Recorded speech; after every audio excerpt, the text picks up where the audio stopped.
Aujourd'hui, 5e épisode du feuilleton des traductions improvisées. On va poursuivre, comme hier, avec Jacques Robotier, avec un autre texte d'un poète, texte en prose d'un poète, et qui se prénomme également Jacques, et dont le nom de famille commence également par la lettre R. Alors, je ne vous laisse pas deviner ou mariner plus longtemps. Jacques Reda. Avant d'expliquer un petit peu quel est mon point de vue, quelle est la raison pour laquelle je vais utiliser ce texte, vous allez voir aujourd'hui ça va être une vidéo un peu particulière. La première raison en est que je vais essayer de passer beaucoup moins de temps au montage, ce qui me retarde ensuite pour la mise en ligne. Comme mon réseau visiblement est assez lent, la mise en ligne même d'une vidéo d'un quart d'heure ou de 10 minutes prend des heures, donc c'est pénible. Hier ça m'a empêché en fait de mettre en ligne le jour même la vidéo concernant la traduction de Jacques Robotier. Donc je vais peut-être faire un montage extrêmement minimal. Ça veut dire qu'il faut que j'essaie de me forcer à peut-être ne pas trop grimacer, mais surtout à être très clair, à ne pas trop hésiter, à ne pas trop faire des pour que la vidéo puisse être à peu près brute de décoffrage. Alors le texte que j'ai choisi de traduire sans l'avoir préparé, c'est la première page en fait d'un recueil de prose de Jacques Reda, publié en 2006, Pont flottant. Et j'ai choisi en fait aussi ce recueil que je feuilletais un peu par hasard sur les étagères de ma bibliothèque en vue de cette vidéo. J'avais d'abord pensé à traduire un poème de Guillevic, ça viendra certainement en son temps. La raison pour laquelle j'ai choisi ce recueil, c'est pour montrer deux choses. C'est dans un deuxième temps, comme désormais à l'accoutumée, on est presque sur une habitude maintenant, ceci est la 5e vidéo, 5 vidéos en 5 jours, donc on tient le bon bout, pourvu que ça dure, ou pourvu que ça ne dure pas, je ne sais pas.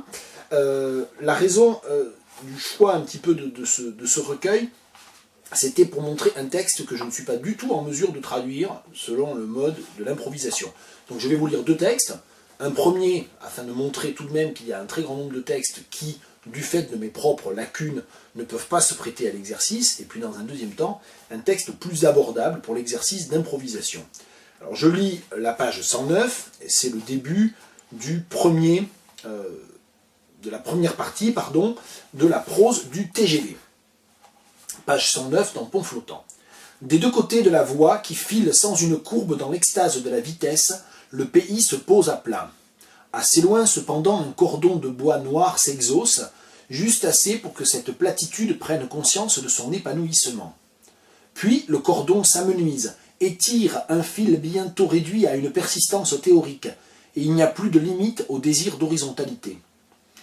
Elle s'étend au-delà même de la meurtrissure de lumière où se perdent les derniers plans, terre et ciel confondus dans un infini de bitume. Des champs de colza marquent par endroits des ondulations qu'ils épousent presque sans un pli, sans une ombre, mais cet éclat qu'on attribue aux robes des trônes, des puissances, des séraphins. Ou bien ce n'est qu'une longue ligne filée sans vibrato, comme un suraigu de trompette. Si peu que le remblai gagne en hauteur, il suffit de 50 cm, on découvre la doctrine de ces chants étourdissants, tels d'immenses tables d'un soufre spirituel purifiant l'âme, dessillant l'œil. Il l'oblige à considérer en aveugle cette splendeur du jaune incompréhensible n'énonçant que sa jubilation, l'extrême pointe d'une pensée que seule la couleur explicite. Le brun des labours de printemps paraît par contraste violet, et les verts différents des bosquets, des blés, des haies, des prairies s'en trouvent pénétrés d'une solution de foudre comme la petite masse ténébreuse du cerveau. Alors je m'arrête là, je ne vais pas commenter en détail ce texte, que je trouve très beau, comme l'ensemble d'ailleurs du recueil et de cette prose du TGV. Ce que je veux montrer là, c'est qu'il s'agit d'un texte qui, par ses jeux de sonorité, par certains choix lexicaux aussi, par la référence assez évidente par endroits aux proses des illuminations de Rimbaud, demande un véritable travail, c'est un travail de préparation approfondi, avec une véritable réflexion sur un certain nombre d'éléments de lexique, avec un travail sur les sonorités. Et effectivement, en lisant un texte comme ça, je sais que je ne peux pas improviser dessus. Alors, que les choses soient claires, les textes sur lesquels j'improvise ne donnent pas lieu, comme j'ai déjà eu amplement l'occasion de le montrer, notamment par les corrections que j'apporte parfois au montage, Les textes que je choisis, sur lesquels je choisis d'improviser une traduction, ne permettent pas forcément une traduction entièrement satisfaisante par l'improvisation. Je veux juste montrer par ces exercices d'improvisation comment peut fonctionner un travail de traduction. Je n'ai pas du tout la prétention d'ailleurs de dire que tout traducteur fonctionne comme ça ou que tout traducteur travaille de cette façon-là. Je veux juste montrer comment un petit peu le laboratoire fonctionne pour moi quand je réfléchis à des questions de traduction sur, une fois de plus, je reprends ma formule, je crois, employée hier, sur des textes qui ont pour point commun de faire travailler le matériau de la langue, qui travaillent sur le matériau linguistique, donc ce que l'on peut appeler, je veux dire, des textes poétiques au sens large. Voilà. Donc là, il y a des E partout, donc c'est très bien. Encore un de plus, c'est vraiment merveilleux. Donc ce texte-là, le début de la prose du TGV, et la suite aussi d'ailleurs, ne se prêtent pas, pour moi, à cet exercice de traduction improvisée. En revanche, par contraste, le texte, la première page du tout premier texte qui ouvre le recueil Pont Flottant, ce texte s'appelle Des Lions, et je vais vous lire juste le début. Des lions. La couleur qui paraît ce soir émaner des façades, entre le rose et l'oranger, on l'appelait autrefois aurore. Elle va bientôt se noyer dans le gris-bleu crépusculaire, mais reste pour le moment fixée dans son indécision. On pourrait supposer que le jour se lève et que s'annonce un bouleversement cosmologique. Personne peut-être ne s'en apercevrait tant le phénomène s'accomplit en silence, au moins jusqu'à présent. Car si le soleil se ravisait au moment de disparaître, ce ne serait pas sans conséquence ni sans motif. On le verrait ressurgir comme un lion rugissant de faim et de colère. Mais à moins de croire qu'on a rêvé la journée qui s'achève, on n'en doute pas, la nuit va venir. On le sait à la fois par raison et par habitude. Presque machinalement, on adhère de tout son être au système de l'universelle gravitation. Des lions, lions. La couleur qui paraît ce soir émaner des façades, the color which seems to come out of the facades, to emanate from the facades tonight, entre le rose et l'oranger, halfway between pink and orange, on l'appelait autrefois aurore, used to be called dawn. Elle va bientôt se noyer dans le gris-bleu crépusculaire. It will soon be drowned in the grey blue of dusk. Donc là, je ne trouve pas d'adjectif pour crépusculaire, donc j'utilise un complément du nom, mais reste pour le moment fixé dans son indécision. But it remains, for the moment, it remains fixed in its indeterminacy. Indecision n'est pas possible, est trop psychologique, je pense. Indeterminate state, peut-être même. Mais reste pour le moment fixé dans son indécision, but until now it remains fixed in its indeterminate state.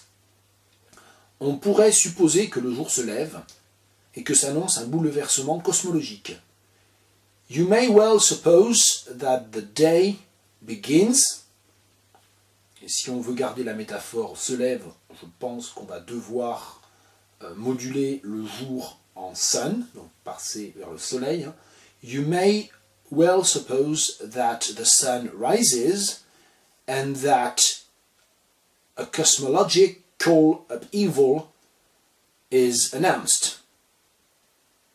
Et là, dans le choix de l'adjectif, ça c'est sans doute entendu, j'hésite entre cosmologic et cosmological parce que je ne sais pas lequel des deux convient.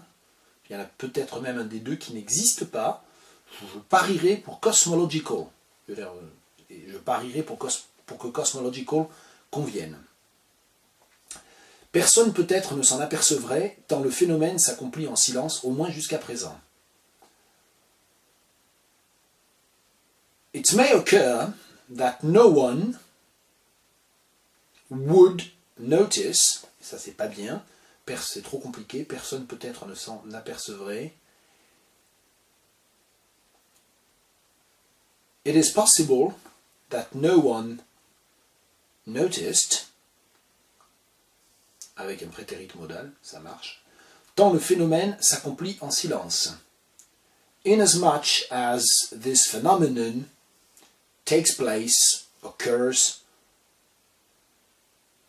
silently, at least until now. Car si le soleil se ravisait au moment de disparaître, indeed, if the sun se ravisait, changed its mind, just when it would disappear, ce ne serait pas sans conséquence ni sans motif, there would be consequences and there would be causes. Donc là j'utilise un contraire négativé, je vais traduire du négatif par de l'affirmatif. Parce que sinon ça donnerait quelque chose comme it wouldn't be without consequences, qui me paraît être un calque. Je ne suis pas très convaincu de cette tournure en anglais. So indeed, if the sun changed its mind on the point of disappearing just when it was about to disappear, there would be consequences and there would be causes. On le verrait ressurgir comme un lion rugissant de faim et de colère. It would be seen as it rises again, like a lion, rugissant de faim et de colère, roaring in hunger and anger. Petite note de bas de page, et vous vous en doutez, la raison pour laquelle j'ai choisi aussi ce texte, c'est qu'en le regardant vite, je me suis dit, oh ça devrait être bon, je peux improviser là-dessus, et puis j'avais quand même repéré faim et colère, qui quand même tombe bien, parce qu'on peut faire ici une paronomase, deux termes phonétiquement proches qui n'existent pas dans le texte français d'origine. Donc je trouvais que roaring in anger and hunger, je l'ai vu tout de suite en le lisant, ça m'a quand même assez séduit. Fin de la note de bas de page. Mais à moins de croire qu'on a rêvé la journée qui s'achève, but unless you believe that you have dreamt the day now ending, on n'en doute pas, there is no doubt, la nuit va venir, that night will now come. Je suis pas très satisfait de ça. There is no doubt, shall, will, there is no doubt that night shall now arrive, that night. Ouais. Bon, je vais en rester là. On le sait à la fois par raison et par habitude. You know that, both because... Oh, c'est pas évident ça. On le sait à la fois par raison et par habitude. Alors là, on a un exemple, je gagne du temps, mais on a un exemple assez classique de la phrase qui n'avait l'air de rien et qui peut s'avérer la plus difficile. C'est ce que je dis souvent à mes étudiants. Dans un texte, qu'il s'agisse d'un texte de version ou de thème, c'est parfois le mot, la tournure la plus anodine, qu'on n'avait pas remarqué, qui était entouré par des grands mots très compliqués, et du coup on s'affolait, tout ça. C'est souvent la phrase anodine qui pose problème. On le sait à la fois par raison et par habitude. You know it because... En fait, ça serait you know it because you know it. You know it because you have acquired that knowledge, qui est trop lourd. You know it because of what you know and because of what you are used to. Je pense qu'à moins de répéter know, on n'a pas de solution simple. Presque machinalement, almost mechanically, on adhère de tout son être au système de l'universelle gravitation.